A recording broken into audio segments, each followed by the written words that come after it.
Clip number 288۔ اس clip میں آپ سورہ انعام کی آیت نمبر 46 سے 49 تک کی تلاوت، ترجمہ اور تفسیر قرآن صراط الجنان سماعت فرمائیں گے۔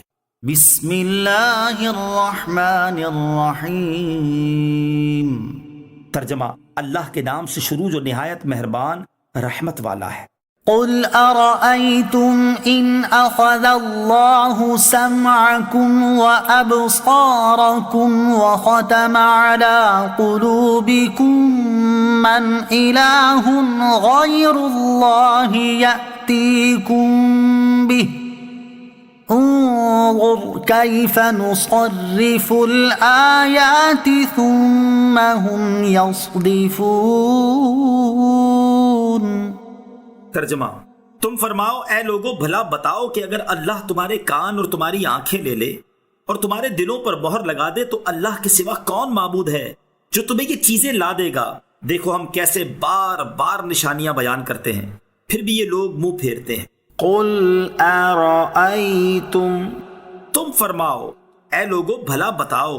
یہاں توحید باری تعالیٰ کی دلیل پیش کی جا رہی ہے اور فرمایا جا رہا ہے کہ اگر اللہ عز و جل تمہارے کان اور تمہاری آنکھیں لے لے اور تمہارے دلوں پر مہر لگا دے اور علم و معرفت کا تمام نظام درہم برہم ہو جائے تو اللہ عز و جل کے سوا کون معبود ہے جو تمہیں یہ چیزیں لا دے گا؟ اس کا جواب یہی ہے کہ کوئی نہیں۔ تو اب توحید پر کبھی دلیل قائم ہو گئی کہ جب اللہ عز و جل کے سوا کوئی اتنی قدرت و اختیار والا نہیں تو عبادت کا مستحق صرف وہی ہے، اور شرک بدترین ظلم و جرم ہے۔ انظر کیف نصرف الآیات، دیکھو ہم کیسے بار بار نشانیاں بیان کرتے ہیں۔ یعنی اے حبیب صلی اللہ تعالیٰ علیہ وسلم، آپ دیکھیں کہ کبھی ہم انہیں اپنی نعمتیں یاد دلا کر ایمان لانے کی ترغیب دیتے ہیں، کبھی سابقہ امتوں پر آنے والے عذابات یاد دلا کر، اور کبھی اس بات سے ڈراتے ہیں کہ ہم چاہیں تو ان کے کانوں، آنکھوں اور دلوں کو بیکار کر دیں، اور کبھی ان کے سامنے اپنی الوہیت، قدرت اور وحدانیت پر دلائل پیش کرتے ہیں تاکہ یہ کسی طرح ایمان لے آئیں۔ لیکن ان کا حال یہ ہے کہ ان نشانیوں سے منہ پھیر لیتے ہیں اور ایمان نہیں لاتے۔ قل ارأيتكم ان اتاكم عذاب الله بغتة او جهرة هل يهلك الا القوم الظالمون۔ ترجمہ، تم فرماؤ بھلا بتاؤ کہ اگر تم پر اچانک یا کھلم کھلا اللہ کا عذاب آ جائے تو ظالموں کے سوا کون تباہ کیا جائے گا؟ قل ارأيتكم، تم فرماؤ بھلا بتاؤ۔ اس آیت میں اللہ تعالیٰ کا عذاب آنے کی دو قسمیں بیان کی گئی ہیں۔ اچانک آنے والا عذاب، یہ وہ عذاب ہے جو پیشگی علامتوں کے بغیر آتا ہے اور اس کے ذریعے کفار کو تباہ و برباد کر دیا جاتا ہے۔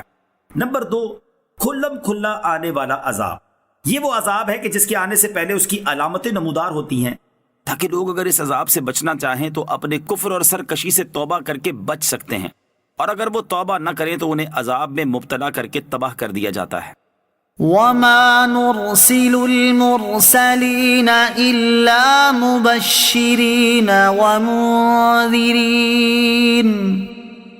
فمن آمن واصلح فلا خوف علیہم ولا هم يحزنون والذین کذبوا بآیاتنا یمسهم العذاب بما كانوا یفسقون۔ ترجمہ، اور ہم رسولوں کو اسی حال میں بھیجتے ہیں کہ وہ خوشخبری دینے والے اور ڈر سنانے والے ہوتے ہیں، تو جو ایمان لائیں اور اپنی اصلاح کر لے تو ان پر نہ کچھ خوف ہے اور نہ وہ غمگین ہوں گے، اور جنہوں نے ہماری آیتوں کو جھٹلایا تو انہیں ان کی مسلسل نافرمانی کے سبب عذاب پہنچے گا۔ وما نرسل المرسلین الا مبشرین، اور ہم رسولوں کو اسی حال میں بھیجتے ہیں کہ وہ خوشخبری دینے والے ہوتے ہیں۔ اس آیت اور اس کے بعد والی آیت کا خلاصہ یہ ہے کہ ہم اپنے رسولوں کو اس لیے نہیں بھیجتے کہ کفار ان سے اپنی من مرضی کے معجزات طلب کرتے پھریں، بلکہ اس لیے بھیجتے ہیں کہ وہ اپنی قوم کو اطاعت پر ثواب کی بشارت اور نافرمانی کرنے پر عذاب کی وعید سنائیں۔ تو جو اپنے کفر کو چھوڑ کر ان پر ایمان لے آیا اور اس نے اپنے اعمال کی اصلاح کر لی تو ان پر دنیاوی یا اخروی عذاب کا کوئی خوف ہے اور نہ وہ ثواب ضائع ہونے کے اندیشے سے غمگین ہوں گے، اور جنہوں نے ہماری ان آیتوں کو جھٹلایا جو ہمارے رسولوں نے ان کے سامنے بیان کی تو انہیں ان کی مسلسل نافرمانی کے سبب عذاب پہنچا۔